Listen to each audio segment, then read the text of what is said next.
هو النعم يا رب بالمصطفى بلغ مقاصدنا واغفر لنا ما مضى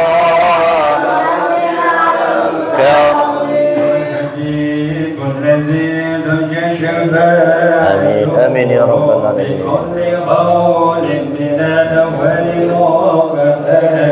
يا رب بالمصطفى بلغ مقاصدنا واغفر لنا ما مضى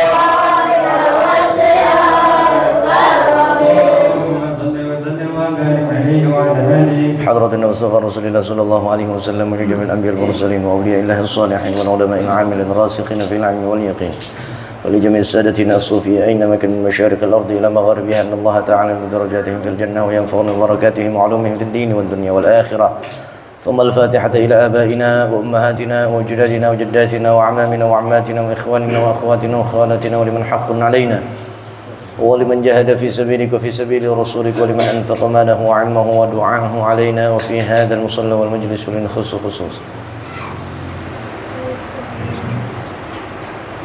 ولأصحاب الحقوق علينا ولمعلمين في الدين إن الله تعالى يتغشانا ويتغشاهم بالرحمة والمغفرة وأن يرزقنا السلام الصحة والعافية لدوام الاستقامة السهلة والنجاح والربح وحسن الخاتمة بجاه حبيب الله صلى الله عليه وسلم. الفاتحة. بسم الله الرحمن الرحيم الحمد لله رب العالمين الرحمن الرحيم مالك يوم الدين إياك نعبد وإياك نستعين اهدنا الصراط المستقيم صراط الذين أنعمت عليهم غير المغضوب عليهم ولا الضالين آمين.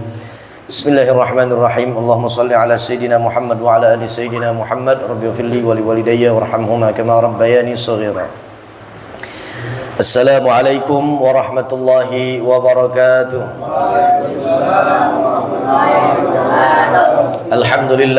الحمد لله رب العالمين والعاقبة للمتقين ولا عدوان إلا على الظالمين. ثم الصلاة والسلام على أشرف الأنبياء والمرسلين سيدنا محمد وعلى آله وأصحابه أجمعين. سبحانك لا علم لنا إلا ما علمتنا إنك أنت العليم الحكيم. اللهم ارزقنا فهم النبيين وحفظ المرسلين وإلهام الملائكة المقربين برحمتك يا أرحم الراحمين آمين يا رب العالمين. Amma ba'du ma'asyiral muslimin, para jamaah sekalian yang dimuliakan oleh Allah Subhanahu wa taala. Alhamdulillah tsumma alhamdulillah.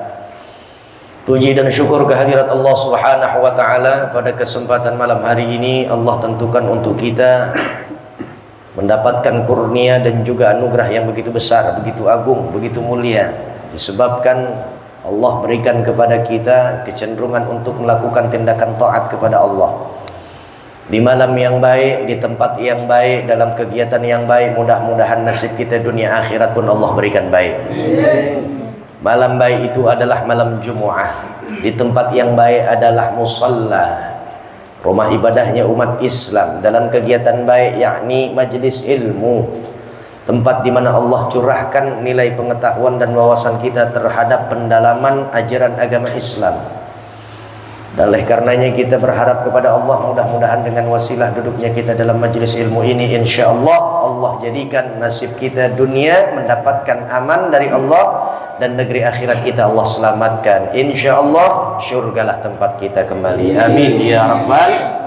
Untuk kita berjuang mendapatkan syurganya Allah, ridhanya Allah, mari sama-sama kita sempurnakan niat i'tikaf dengan kita lafazkan bersama-sama. Ikuti setelah saya. Bismillahirrahmanirrahim. Nawaitu an a'takifa fi hadzal musalla ma dumtu fihi sunnatan lillahi ta'ala walhamdulillahi rabbil alamin. Para jamaah sekalian yang dimuliakan oleh Allah Subhanahu wa taala, kita lanjutkan kajian kita merujuk pada kitab Mukhtarul Ahadits An-Nabawiyah wal Hikam Al-Muhammadiyah yang dikarang oleh Syekh Sayyid Ahmad Al-Hashimi. Silahkan dibuka pada halaman yang ke-48, nomor urut hadis yang ke-57. Kita baca bareng-bareng hadisnya. Bismillahirrahmanirrahim.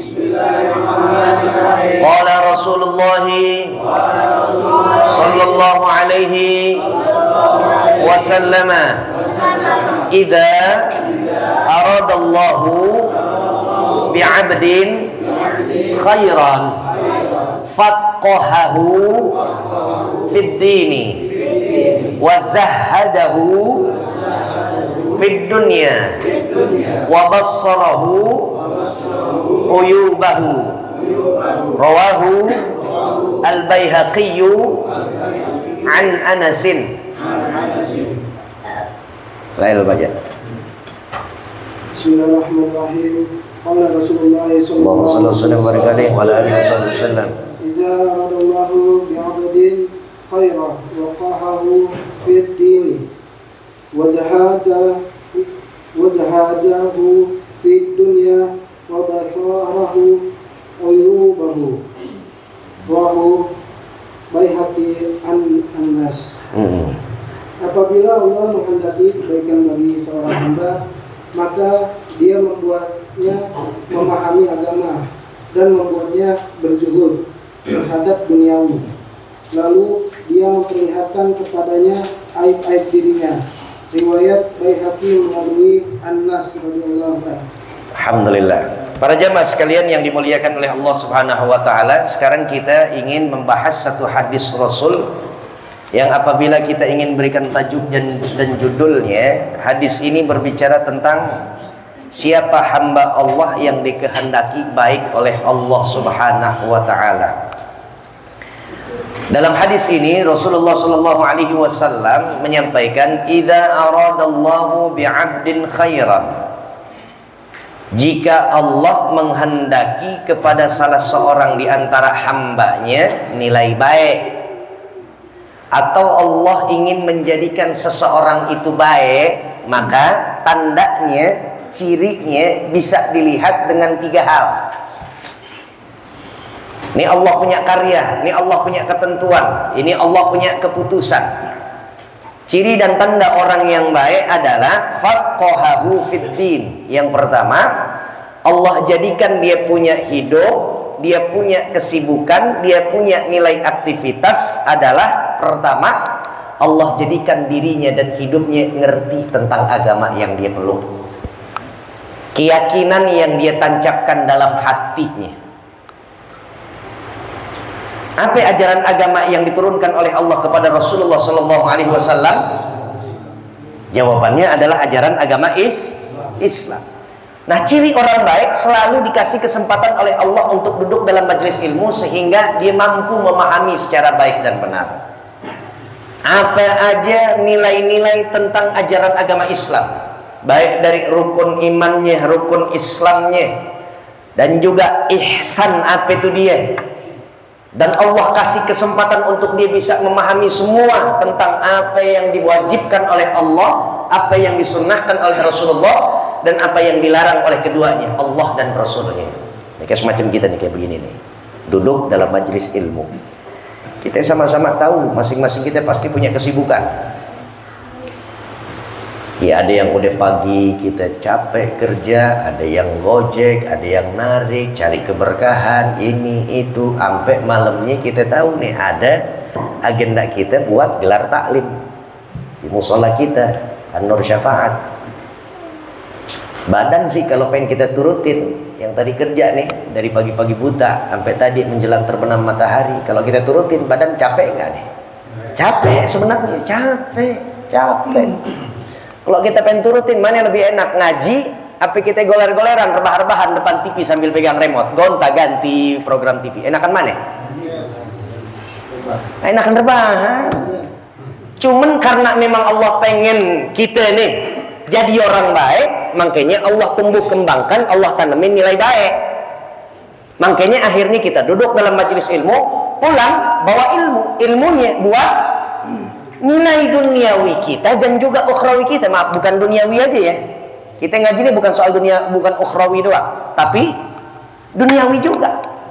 Nih, yang pada kerja, yang udah punya gawean, Bang Supri, Bang Ibnu, Bang Faisal, Dablang, Bang Fikri, semuanya. Nih yang punya usaha, semuanya kita barangkali punya kesibukan. Apa yang membuat akhirnya Allah melestarikan? Enggak Allah rampas kerjaan kita yang sampai sebenarnya nih hari ini kita masih punya apa namanya daftar gaji. Supri kerja ada daftar gaji kan, ada tanggal gaji kan.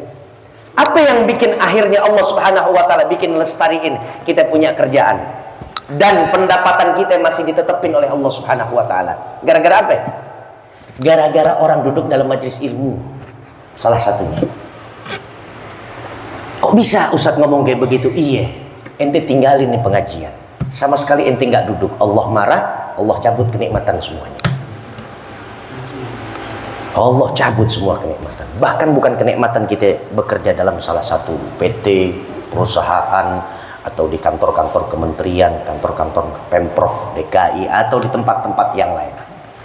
Kita nggak ngaji, kita tinggalin semua ketaatan kepada Allah. Allah kasih ujian kepada kita.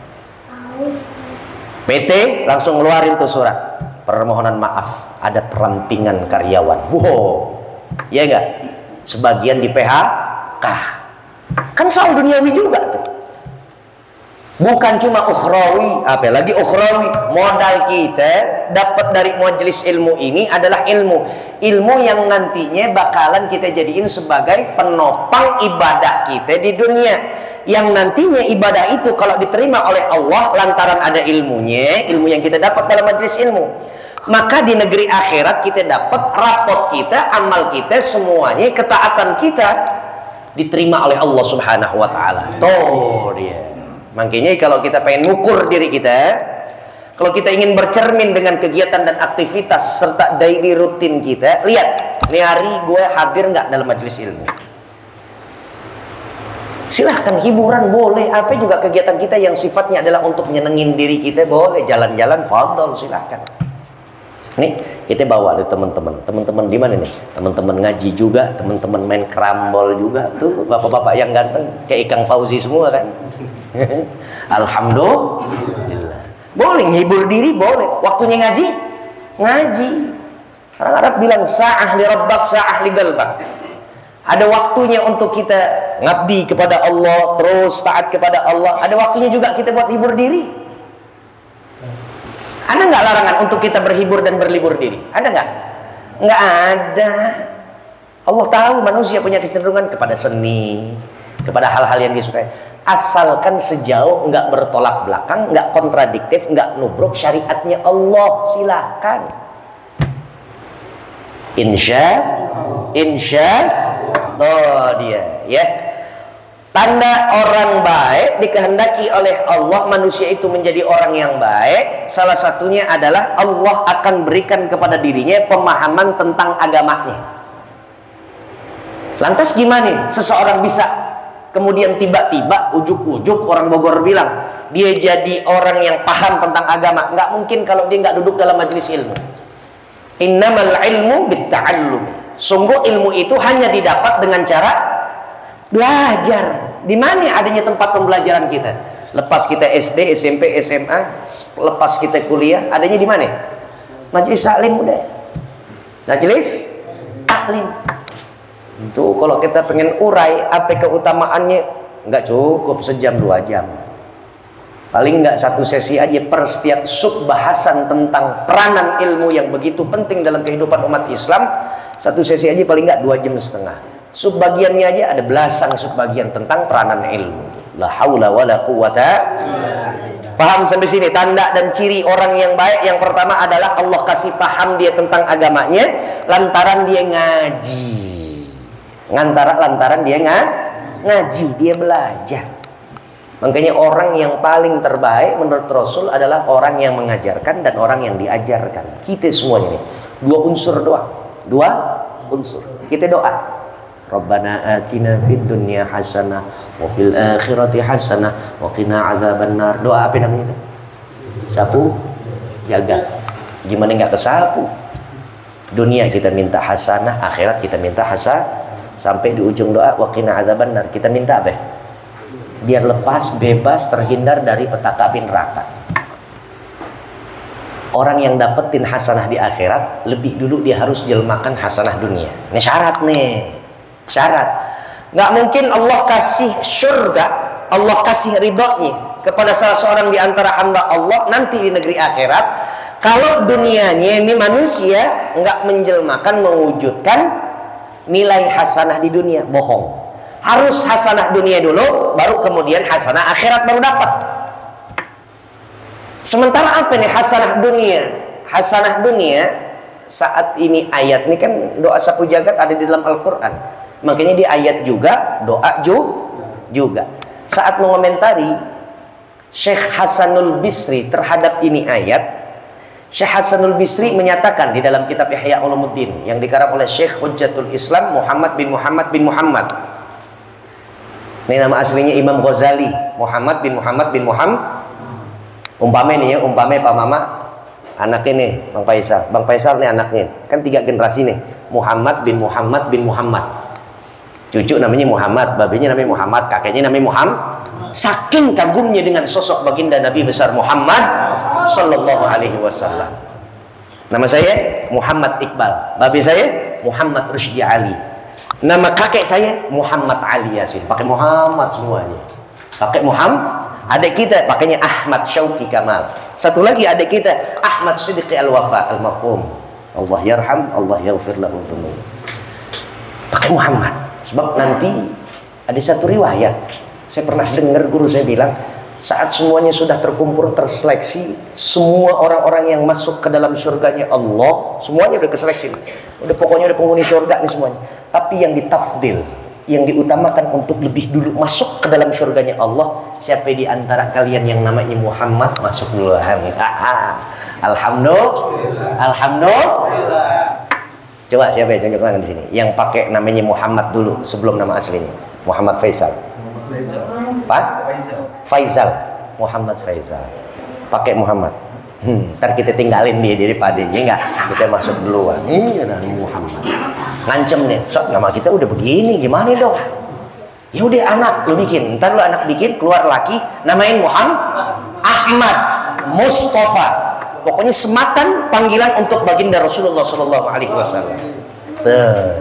Bukti cinta kita. Tapi begitu kita punya anak Muhammad, nah, bikin anak kita ini benar-benar tumbuh berkembang sesuai dengan akhlaknya Rasulullah Sallallahu Alaihi Wasallam. Insya Allah. Tuh, udah ya. Dibikin oleh Allah Subhanahu Wa Taala orang yang paham tentang agama, dia adalah orang yang baik. Sementara hasanah dunia itu cuma 2. Kata Hasanul Bisri dalam kitab Ihya Ulumuddin yang dikarang oleh Syekh Hujjatul Islam Muhammad Al-Imam Al-Ghazali.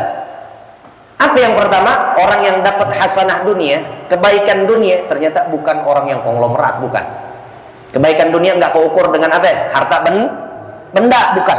Bukan karena kedudukan jabatan kita. Kita punya pangkat berapa kayak bintang kita, pundak kiri, pundak kanan. Bukan itu ukurannya. Strata sosial kita di masyarakat terpandang misalkan, wah itu anak orang kaya yang si anak yang DPR itu tuh anaknya polisi itu, bukan itu hasanah dunia. Hasanah dunia bisa dicapai oleh seorang manusia umatnya Rasul hanya dengan 2 ternyata. Kata Syekh Hasanul Bisri. Yang pertama apa?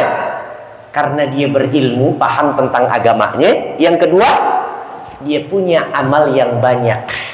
Di hadapan Allah dia taat. Dia jalanin perintah Allah, takwanya dia pegang. Semua nilai-nilai kemaksiatan berjuang dia untuk menghindar dari perkara tersebut.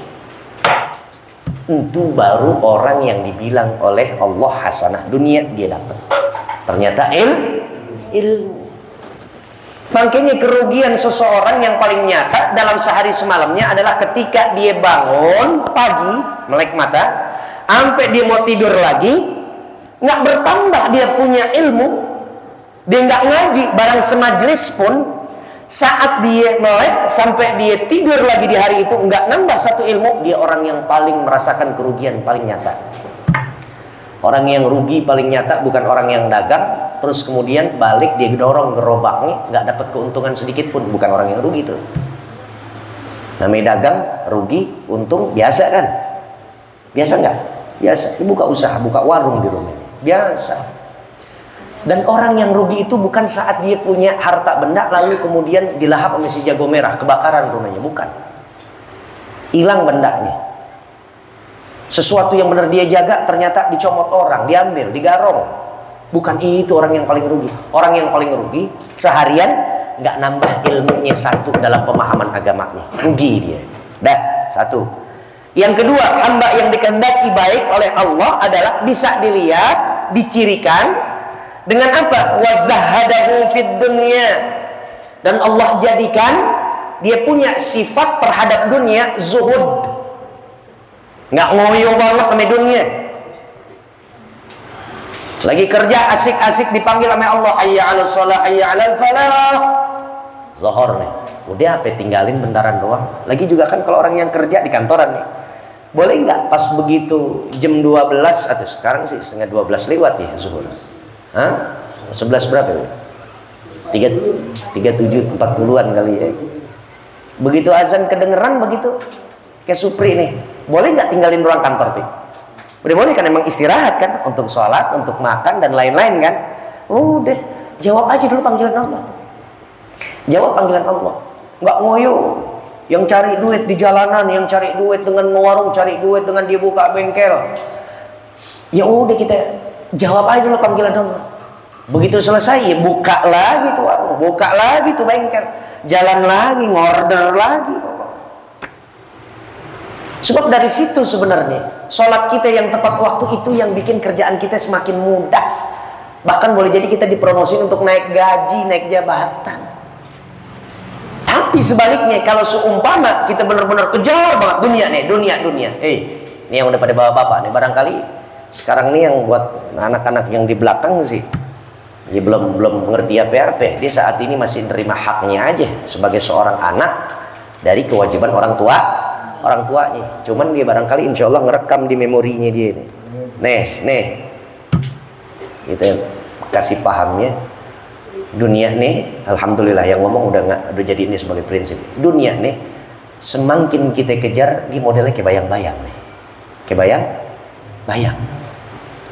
Ada orang yang bisa dapetin bayang-bayangnya saat dikejar bayang-bayang. Itu dunia tuh, nggak bakalan. Coba inti berbalik. Begitu bayang-bayang ada di belakang kita, sementara yang kita kejar adalah sumber cahaya itu, yakni Allah. Yang bikin ada dan munculnya bayang-bayang apa kira-kira? Cahaya. Dan cahaya itu dunia. Maaf, bayang-bayang itu dunia. Sumber cahaya itu adalah Allah. Gak usah kita kejar, gak usah kita udak tuh bayang-bayang. Capek nguber bayang-bayang. Maksudnya adalah dunia. Balikin badan kita kemana adanya sumber cahaya, yakni Allah. Kita kejar itu Allahnya. Kira-kira bayangan bakalan ngikut nggak sama kita? Kita tanya, bayang-bayang kalau kita ngejarnya itu kepada sumber cahaya, bayang-bayang bakalan ngikut ngebuntut nggak sama kita? Ikut. Kita nyari rizki datangnya dari Allah. Kita kejar rizkinya, salah. Kita kejar Allahnya, dia daya magnetnya dari itu Allah, rizki baru yang paranin kita. Ya, pernah ada sampaikan kan? Berapa pintu rizki Allah kasih kepada kita? 8. Nggak kudu orang yang berusaha lalu kemudian pasti dapat rizki. Enggak. Buka dari jam 7 orderan Gojek sampai jam 5 anyep. Gak ada yang order gitu. Kan gue udah usaha nih ya Allah, mana? Emang jalan pintu rizki Allah tuh 8. Ternyata rizki yang bisa diperoleh oleh manusia karena sebab pengusahaannya, pengupayaannya itu diletakkan oleh Allah, itu rizki yang paling terakhir. Justru rizki yang kita dapat hari ini, apa yang kita peroleh hari ini, itu adalah rizki karena Allah yang ngejamin. Sejauh manusia masih hidup, pasti rizkinya masih ada. Tanda orang habis rizkinya di dunia apa ya? Mati, udah. nggak dapat, lasis juga nggak dapat, rizki silaturahim nggak ada, rizki sesuap nasi juga nggak ada. Ah, hitungin aja, dikit lagi juga ngap-ngapan deh. Tuh, 2, 3, mati deh. Inna lillahi wa inna ilaihi raji'un.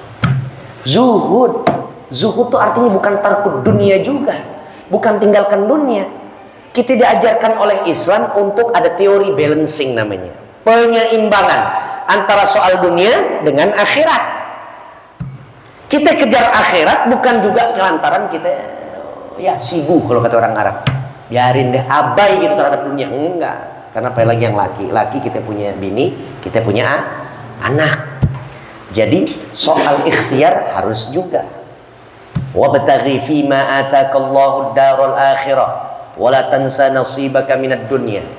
Kejar nilai akhirat Anda. Kejar semua apa yang Allah berikan kepadamu, pukul balik untuk kita ibadah kepada Allah Subhanahu wa taala. Kata Quran bilang wala tansa nasibaka minad dunya, tapi jangan sampai kau lupakan, kau abaikan, kau lalaikan tentang apa? Nasibmu di dunia. Tugasmu sebagai kepala rumah tangga, seorang suami, untuk cari nafkah kesejahteraan untuk istri dan anak-anak kita. Paham sampai sini? Orang yang Allah kehendaki baik, pasti Allah akan pahamkan dirinya tentang penyeimbangan antara dunia dan akhirat. Yang kedua. Yang ketiga, terakhir. Wa bassarahu uyubahu, dan Allah tampakkan di pelupuk matanya secara nyata aib-aib dirinya. Dia punya kekurangan apa? Sabang dia bercermin bukan cuma untuk outfit doang. Outfit. Apa Pak Mama outfit artinya? Tampilan luar. Outfit artinya tampilan luar. Kita kadang-kadang kita kalau ngaca, coba yang kita dandanin apa? Peci gue udah bener belum? Tuh, iya enggak? Kancing gue dengdet nggak ya? Tuh, bener nggak? Nyetel nggak ya? Atas ke bawah, bawah ke atas, kan gitu tuh. Berapa banyak orang di depan cermin yang dia fokusin pokoknya tampilan luar, lahiriah doang. Sementara orang-orang yang paling baik menurut kata Allah, saat dia bercermin, cerminnya bukan untuk tampilan luarnya dia, bajunya dia, cemong nggak gue bedakin lagi nggak iya. Tapi yang dia lihat adalah tatanan hatinya, kekurangan atau aibnya dia. Garis miring kalau kita simpulin, muhasabah buat diri kita sendiri. Orang yang baik itu ciri dan tandanya adalah nggak repot ame aibnya orang, nggak repot. Aib orang biarin aja aib orang, kecuali aib orang yang dampaknya akan meluas dan akan memakan korban-korban penganiayaan yang lain, baru boleh kita rumuskan bareng-bareng. Gimana nih caranya supaya kita menghalau nih gerakannya dia, nih zolimnya dia pernah begini, baru tuh boleh, silahkan. Tadi nggak semua hal yang sifatnya adalah kita bicarakan keburukan orang lain ditutup oleh Allah, nggak boleh sama, enggak. Contoh yang lainnya lagi, di dalam majelis pengadilan ada hakim di sini, ada jaksa penuntut di situ, ada saksi duduk pakai kemeja putih. Kalau saya sih kepengen ada undang-undang yang merubah bentuk nilai kriminal apapun begitu, jangan pakai didandanin hal-hal yang sifatnya adalah identitas orang muslim. Kadang-kadang sakit nggak hati kita kalau ada orang pencuri, orang yang disebutnya predator anak, pelecehan seksual, hari-harinya dia nggak pakai peci, begitu di majelis hakim pengadilan dipakein peci nggak? Pakein peci. Sebenarnya biasanya dia nggak pakai kerudung, begitu di pengadilan dipakein kerudung. Tuh, kan orang yang ngeliat, oh Islam dong, itu pakai kerudung, muslimah no. Jadi dari dulu tuh gelitiknya begitu dulu, gelitiknya begitu mulu dari dulu tuh. Kenapa sih harus pakai didandanin? Kan orang pas begitu melihat kan pesannya ada tuh. Nih, oh ternyata yang pelaku pembunuhan ini pakai peci. Padahal saat membunuh nggak pakai peci, saat di nongkrong di warkop juga nggak pakai peci, hari-harinya nggak pakai peci. Tuh perempuan juga hari-harinya nggak pakai kerudung. Kenapa pasal? Supaya untuk apa ya? Biar pakaian menghormat kepada majelis, ya cukup pakaiin aja dia kemeja yang rapi, udah. Betul nggak? Pakai mengidentitaskan begitu. Kalau saya sih nggak setuju dengan kalau memang itu diundang-undangkan sebagai aturan main, hadir dalam persidangan begitu, kurang sepakat gitu. Kurang sepakat. La haula wala quwata. Di dalam majelis persidangan baru boleh. Yang mulia, interupsi, saya akan berikan kesaksian bahwa ini orang adalah yang maling. Ini orang adalah pemilik daripada akun Fufufafa yang sebenarnya. Contoh seumpama aja nih. Dia yang punya benar. Itu bukan mengumbar aib, tapi kesaksian memang dibutuhkan di dalam pengadilan. Paham nggak nih kira-kira? Paham nggak kira-kira? Nggak semuanya aib seseorang itu boleh kita ditutup keseluruhannya, enggak. Jangan nggak akhirnya kita ngaji begini, nggak boleh kita yang namanya nyebarin aib orang. Kita harus sibuk dengan aib sendiri, padahal kita sendiri saksi mata, saksi kunci. Seharusnya kita ayo berbicara, ayo berikan kesaksian. Enggak, katanya hadis begini, salah. Yang benar harus kita tegakkan benar dengan kita menuturkan kesaksian kita. Paham sampai sini? Ini adalah 3 ciri dan tanda orang yang dikehendaki menjadi orang baik di dunianya Allah dan baik insya Allah di negeri akhiratnya Allah Subhanahu wa Ta'ala. Siapa dia? Orang yang paham terhadap agamanya sendiri lantaran dia hadir, rajin majelis ilmu dan kajian-kajian. Yang kedua, dia memiliki nilai zuhud di dunianya. Yang ketiga, hanya disibukkan dengan aib dirinya sendiri. Nggak dibikin repot ribet dengan aibnya orang lain, keterbatasannya orang lain, kekurangannya orang lain atau saudara-saudara kita. Mudah-mudahan Allah jadikan kita orang yang baik sehingga mampu kita melakukan 3 hal tersebut. Pahami majelis, pahami agama kita melalui hadirnya kita majelis ilmu, dan mudah-mudahan dunia kita perhatikan, tapi akhiratlah yang paling penting dibandingkan dengan hal yang lain. Walal akhiratu khairul laka minal wal akhiratu khairum wa abqa. Di surat Duha bunyinya walal akhiratu khairul laka minal ula. Di surah Al-A'la sabbih isma rabbikal a'la baru bunyinya wal akhiratu khairum wa abqa. Kita baca Fatihah, mudah-mudahan Allah jadikan kita pribadi yang baik, menjadi hamba-hambanya yang baik. Insya Allah negeri akhirat Allah berikan juga nasib kita baik. Dunia kita Allah berikan nilai kebaikan yang banyak. Ala hadini wa ala kulli niyatin salihah wa ila hadratin Nabi Mustafa Rasulillah sallallahu alaihi wasallam. Al-Fatihah. Bismillahirrahmanirrahim. Alhamdulillahi rabbil alamin arrahmanir rahim maliki yaumiddin. Iyyaka na'budu wa iyyaka nasta'in. Ihdinas siratal mustaqim siratal ladzina an'amta 'alaihim ghairil maghdubi 'alaihim waladdallin. Amin ya mujibas sa'il. Bismillahirrahmanirrahim.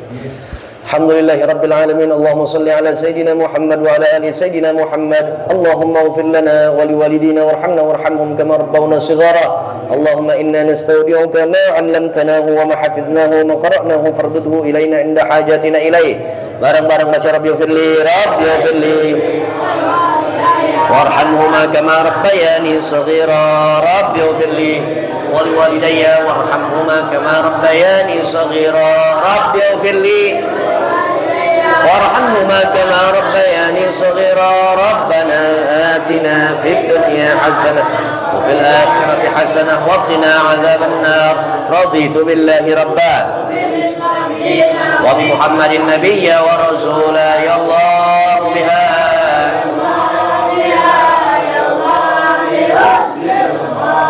Bismillahilladzi la yadurru ma'a ismihi syai'un fil ardi wala fis sama'i wa huwas sami'ul 'alim.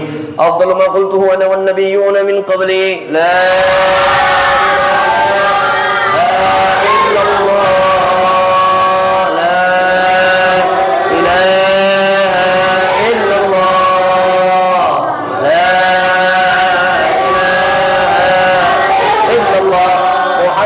Rasulullah sallallahu alaihi wasallam.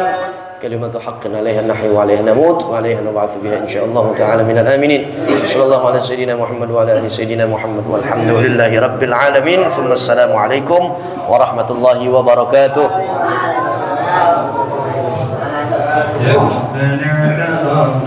بأننا اغترفنا وأننا أشرفنا على لظى أشرفنا وتب علينا توبة توصل لكل حوبة واستر لنا العورات وآمن الروعات واغفر لوالدينا ربي ومولودينا والآل والإخوان وسائر الخلان وكل ذي محبة أو جيرة أو صحبة والمسلمين أجمع آمين ربي أسمع فضلا وجودا منا لا باكتساب منا بالمصطفى بكل سنة صلى وسلم ربي عليه أنت الحب وآله وصحبه عداد دوس صحبه والحمد لله في البدء والتناهي والحمد لله رب العالمين.